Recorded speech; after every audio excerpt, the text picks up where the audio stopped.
L'Église adventiste du 7e jour célèbre ses 160 ans avec un podcast sur les croyances fondamentales. Présente dans 212 pays, elle compte plus de 22 millions de croyants. Le sommet mondial de Hope Channel sur le leadership célèbre 20 ans de connexion entre son audience et Dieu. Des étudiants collectent plus de 2 tonnes de nourriture dans la capitale du Brésil. La compagnie alimentaire Sanatarium fête ses 125 ans d'existence au service d'une alimentation saine. Le développement de ces titres et d'autres histoires encourageantes aujourd'hui sur ANN.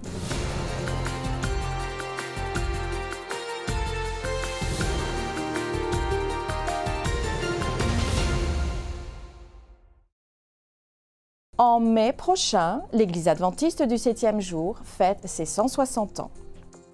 C'est lors d'une réunion des responsables de l'Église le 21 mai 1863 à Battle Creek dans le Michigan aux États-Unis que la structure administrative et la première constitution de la dénomination ont été établies. En 1863, le mouvement comptait 3500 membres et 6 fédérations aux États-Unis. Aujourd'hui, l'organisation est présente dans 212 pays.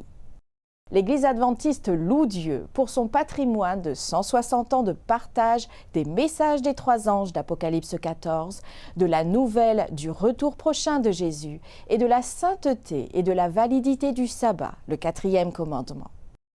L'Église adventiste compte plus de 22 millions de membres fidèles, près de 98 000 églises, 9 500 centres d'éducation, 2 millions d'étudiants, 57 maisons d'édition, 22 industries alimentaires, plus de 2000 centres de soins, près de 3000 stations de radio et 994 chaînes de télévision. L'histoire complète des débuts du mouvement adventiste peut être découverte dans la série « Dis-le au monde », disponible en français sur la chaîne YouTube officielle anglaise de l'Église adventiste du 7e jour. Dans le cadre de la célébration de son 160e anniversaire, l'Église mondiale a publié un podcast sur ses 28 croyances fondamentales. Franck Hazel et d'autres experts en théologie plongent dans une introduction aux croyances fondamentales et explorent l'histoire derrière leur écriture. Le premier épisode est maintenant disponible sur la chaîne YouTube officielle anglaise de l'Église adventiste du 7e jour. Les élèves de l'école adventiste du 7e jour, située à Brasilia, la capitale du Brésil, ont lancé une collecte de nourriture pour les familles dans le besoin et les institutions locales. Cette opération, connue sous le nom de Mutirão de Pâques, visait à mobiliser toutes les communautés scolaires, y compris les élèves, les membres des familles et le groupe d'action solidaire adventiste du 7e jour, l'ASA. Ensemble, ils se sont efforcés d'apporter une aide aux familles vulnérables ainsi qu'aux institutions sociales. La campagne a permis de collecter, d'organiser et de distribuer 2,5 tonnes de nourriture à 56 familles et à 2 maisons de convalescence. Les dons ont été collectés par les élèves pendant plusieurs semaines. La nourriture recueillie a été triée pour s'assurer que chaque famille et chaque institution reçoivent des provisions essentielles pour répondre à certains de leurs besoins fondamentaux. Plus de 120 responsables des réseaux de Hope Channel du monde entier se sont réunis à Johannesburg, en Afrique du Sud, pour explorer des stratégies sous le thème « Construire des ponts ». Le désir de l'organisation est d'accroître la collaboration et l'unité au sein du réseau avec le public et avec Dieu. Le 10e sommet mondial sur le leadership de Hope Channel a réuni 130 participants représentant plus de 80 chaînes dans plus de 35 pays. Ils ont exprimé leur intention et leur engagement à diffuser la bonne nouvelle du salut grâce aux programmes médiatiques et plateformes numériques. L'événement a également célébré le 20e anniversaire de Hope Channel. Le président et pasteur Derek Morris a souligné l'importance des dirigeants qui représentent ce réseau mondial. Il y a environ 7 ans, j'ai été invité à devenir président de Hope Channel International. Depuis, nous sommes passés de 43 à 80 chaînes. Mais je sais que nous ne nous disons pas « nous avons 80 chaînes ». C'est bien, Rentrons chez nous pour jouer au ping-pong. Non, nous avons encore un énorme défi à relever. Et ce que je vois pour les 20 prochaines années, ce sont de jeunes dirigeants dans le monde. Nous avons entendu certains d'entre eux à ce sommet mondial. Ils ont une créativité et une vitalité nouvelles. Ils voient le ministère de notre réseau mondial de médias évangéliques s'étendre plus que nous ne l'aurions jamais imaginé. Je ne pense pas que nous aurons besoin de 20 ans de plus avant que Jésus ne revienne, mais nous sommes prêts à faire tout ce qu'il faut pour rester fidèles à la mission de Dieu.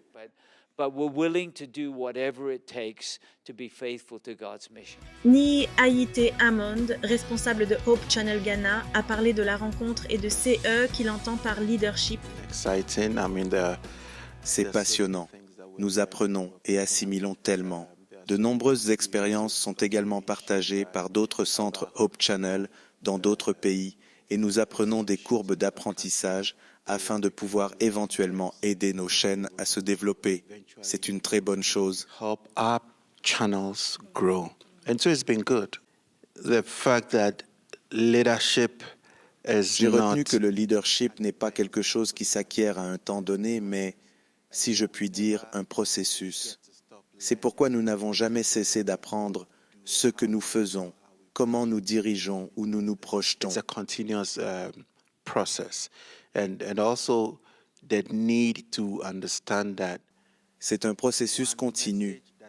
Nous devons également comprendre qu'un message unique ne convient pas nécessairement à tous. Vous devez comprendre les différentes cultures et le mode de vie des gens pour pouvoir parler avec eux, pas uniquement sur ce que l'on voit de leurs valeurs, but being able to understand mais être capable de comprendre le système sur lequel se basent ces valeurs et de s'adresser à ce système. just the appearance. Samuel Guild, directeur de Hope Media Espagne, met en lumière l'expérience multiculturelle vécue en Afrique du Sud. Cette expérience a été une source d'inspiration. Se réunir avec de nombreux frères et sœurs du monde entier est toujours une bonne chose au cours d'une année pour exprimer ce que nous ressentons et partager nos défis. Je suis très heureux d'être ici avec mes frères et sœurs. Les participants ont aussi visité la réserve Pilanesberg. Ils ont été stupéfaits de se retrouver face à face avec le roi de la savane marchant gracieusement pour leur offrir une expérience inoubliable. D'autres animaux magnifiques ont été vus dans leur habitat. Le prochain sommet mondial du leadership de Hope Channel se tiendra aux Philippines en 2024. D'ici là, la chaîne continuera à construire des ponts pour impacter des vies grâce aux 80 chaînes et dans plus de 80 langues.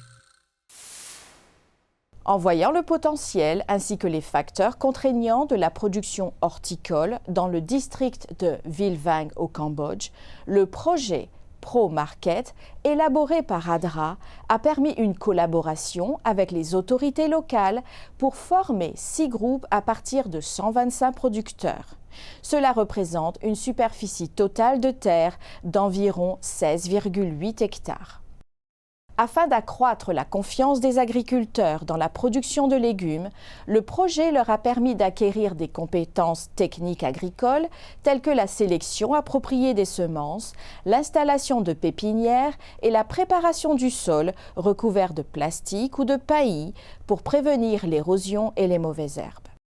Selon les agriculteurs, la demande de produits locaux et d'exportation vers les principaux marchés en dehors de la province a augmenté de manière significative en raison de la qualité des produits. Après une courte pause, nous reviendrons avec des nouvelles de Taïwan, où des adventistes ont célébré la Journée internationale de prière des femmes. À tout de suite.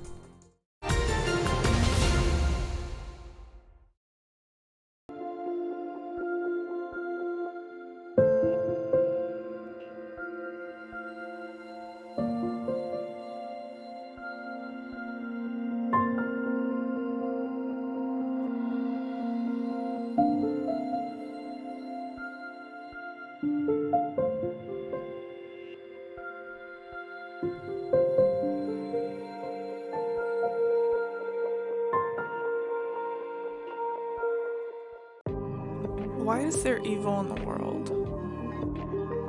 Are Christians hypocrites? Is the Bible a fairy tale? Does Jesus love everyone? Church doesn't feel relevant to my life. Is God even real? You have questions? Let's talk about it. I Believe Bible.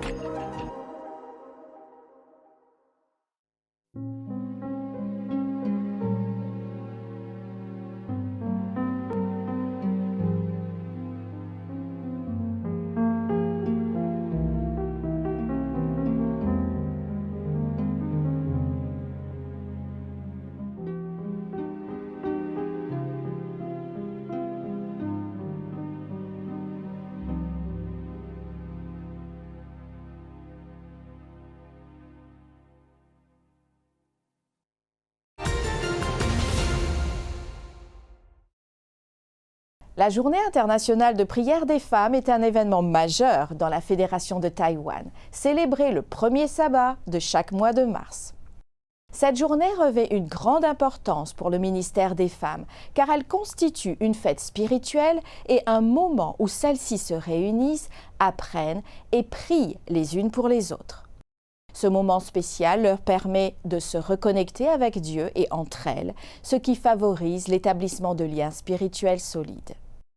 Pendant le sabbat, les femmes adorent ensemble, prêchent, partagent des témoignages, chantent des chansons spéciales et présentent des pièces de théâtre axées sur le thème de la journée. Le dimanche, elles participent à des activités de service communautaire telles que le nettoyage des rues et elles établissent des liens avec la communauté locale. Si la prière reste le point central, cette journée offre également aux femmes l'occasion de renforcer leurs relations avec d'autres femmes chrétiennes par la prière et le service. Depuis l'année dernière, la congrégation adventiste du 7e jour de Samara, en Russie, a préparé activement un programme spirituel et de santé appelé « Les clés de la santé ». Ils ont prié pour leurs amis, leurs connaissances, leurs parents et leurs voisins et les ont invités pour l'occasion. De ce fait, 76 personnes ont participé au programme cette année et ont ressenti des bienfaits en 6 jours. À la fin de la réunion, 5 personnes ont été baptisées. 6 autres se préparent actuellement au baptême et 20 ont exprimé leur intérêt à suivre le cours biblique, ainsi parle la Bible. La congrégation de Samara continue de prier pour que ces différents projets aident les familles à découvrir un Dieu aimant qui s'intéresse à eux et désire bénir leur vie. Vous êtes-vous déjà interrogé sur l'importance du ministère et de l'évangélisation dans l'Église? Êtes-vous prêt à répondre à l'appel au ministère avec passion et détermination? Dans cette prochaine vidéo, nous découvrirons l'importance du ministère et de l'appel à servir dans l'Église. Elle met l'accent sur les 3 principaux piliers de l'association pastorale, le réveil spirituel, l'étude de la parole de Dieu et l'évangélisation par la formation des disciples. Et il a donné les uns comme apôtres, les autres comme prophètes, les autres comme évangélistes, les autres comme pasteurs et docteurs, pour le perfectionnement des saints en vue de l'œuvre du ministère et de l'édification du corps de Christ. Jusqu'à ce que nous soyons tous parvenus à l'unité de la foi et de la connaissance du Fils de Dieu, à l'état d'homme fait, à la mesure de la stature parfaite de Christ.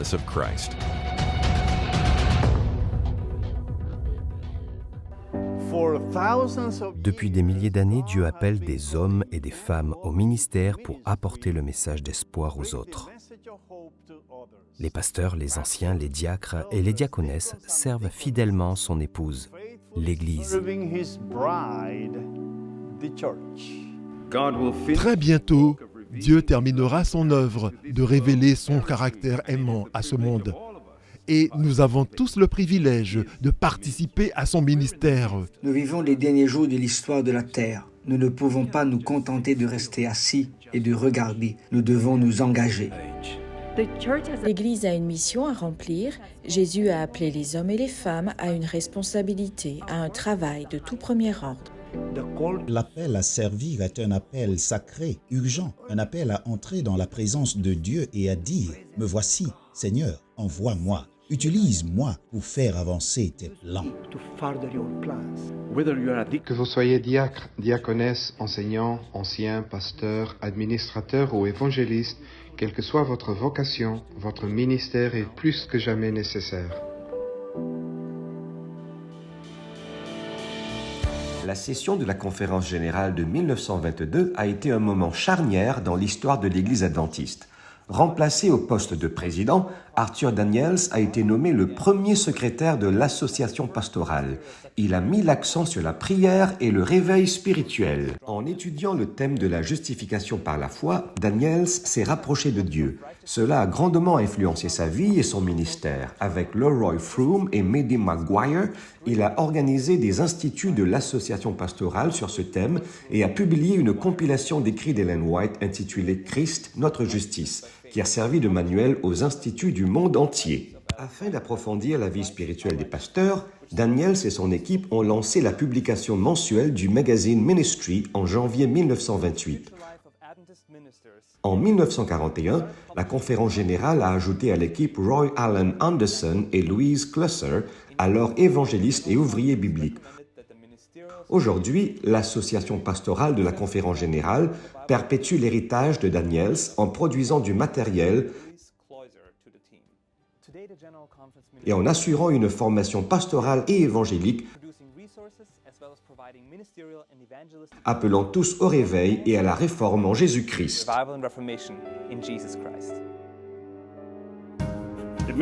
L'association pastorale assiste et soutient les personnes qui ont été appelées à servir Jésus dans leur ministère.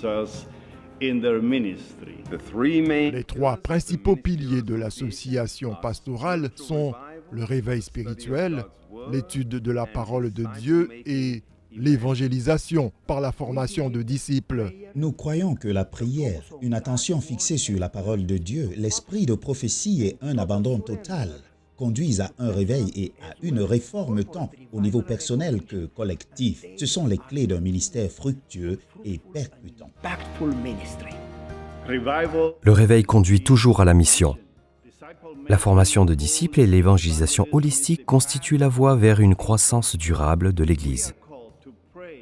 Nous sommes appelés à prier et à travailler avec diligence pour gagner des âmes pour l'éternité avec Christ. L'association pastorale a organisé et supervisé avec succès des réunions d'évangélisation dans le monde entier qui ont débouché sur des centaines de milliers de baptêmes. Leurs efforts ont eu un impact significatif sur les personnes et les communautés, inspirant une croissance spirituelle et un approfondissement de la foi.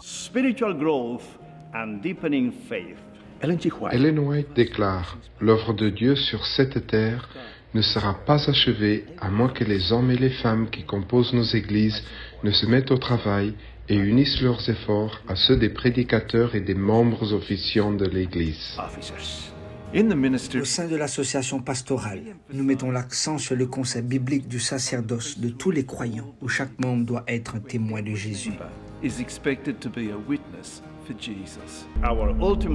Notre but ultime est de servir Jésus et de remplir notre rôle de messager, proclamant son évangile éternel avec urgence et passion.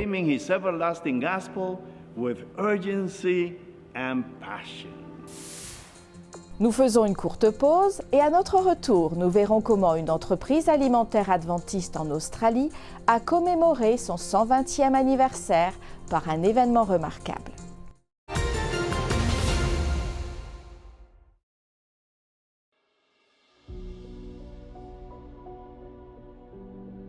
Dieu a-t-il créé les dinosaures? Il est facile de regarder ces énormes créatures terrifiantes et de se demander si un Dieu bon les aurait créées. Et parce qu'elles sont utilisées comme preuve de l'évolution, certains nient leur existence. Cependant, des fossiles abondants montrent clairement que les dinosaures ont existé. Cela ne signifie pas que Dieu voulait des monstres mortels dans sa création d'origine. Notre monde a changé et les prédateurs d'aujourd'hui, comme les requins, sont redoutables. Mais notre monde compte encore de nombreuses créatures douces. Les prédateurs actuels nous parlent de la puissance de Dieu, mais nous savons que celui-ci n'a jamais voulu la violence dans sa belle création. Les dinosaures peuvent inspirer la crainte, mais tout comme nous attendons que le lion se couche avec l'agneau dans la nouvelle création divine, nous pouvons espérer que les dinosaures, dans leur douce magnificence originelle, seront aussi présents.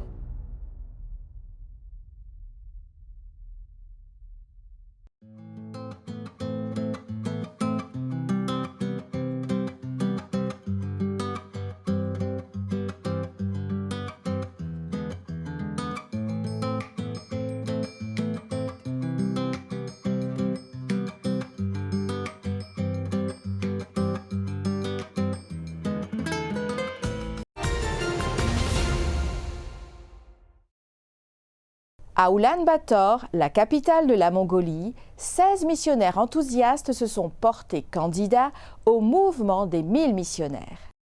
Le président de l'Église adventiste du 7e jour en Mongolie, le pasteur Han Suu-Kyi, a dirigé la cérémonie d'ouverture de la branche mongole du mouvement des 1000 missionnaires à Soot Resort. Il a partagé sa propre expérience en tant que membre de la première cohorte de 1000 missionnaires et a souligné la croissance et l'impact remarquable du mouvement au fil des années. Il a déclaré « Ce mouvement qui a commencé dans un environnement stérile, au cœur de nombreux défis, a produit environ 14 000 missionnaires, a conduit à environ 74 600 baptêmes dans plus de 1500 lieux de rencontre et 800 églises. » Le pasteur Suu-Kyi a remercié Dieu d'avoir participé à ces événements historiques et a exprimé son désir sincère pour l'avenir. J'attends avec les yeux de la foi que les mêmes résultats étonnants et les mêmes grandes bénédictions se réalisent en Mongolie par le biais de la nouvelle branche mongole. La compagnie alimentaire Sanitarium a célébré son 125e anniversaire lors d'un événement spécial organisé à son siège australien à Berkeley Vale en Nouvelle-Galles du Sud. Cette fête comprenait des discours, des prières, de la nourriture et des expositions de souvenirs, notamment l'exposition de 2 véhicules historiques. Cet événement a permis de réfléchir à l'histoire et à la passion du sanitarium, en soulignant son dévouement à l'amélioration de la santé et du bien-être des Australiens.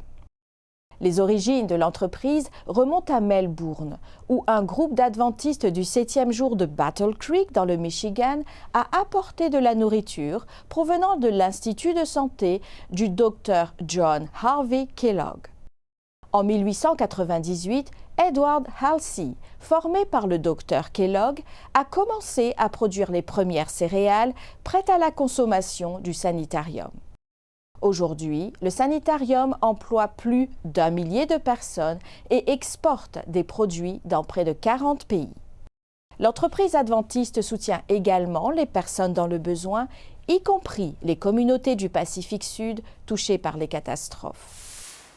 La mission adventiste partage l'histoire de Denisa, une jeune fille roumaine qui a appris à prier et à découvrir Jésus grâce à l'école du sabbat.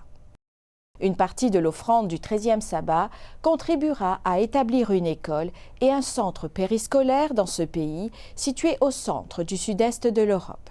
Denisa, 2 ans, aimait aller à l'école. Elle aimait jouer avec sa meilleure amie, Timéa. Mais quand Timéa jouait avec d'autres petites filles et garçons, Denisa se sentait triste. Elle est allée dans le coin et a pleuré bruyamment. C'est arrivé tous les jours. Qu'est-ce qui pourrait rendre la petite Denisa heureuse?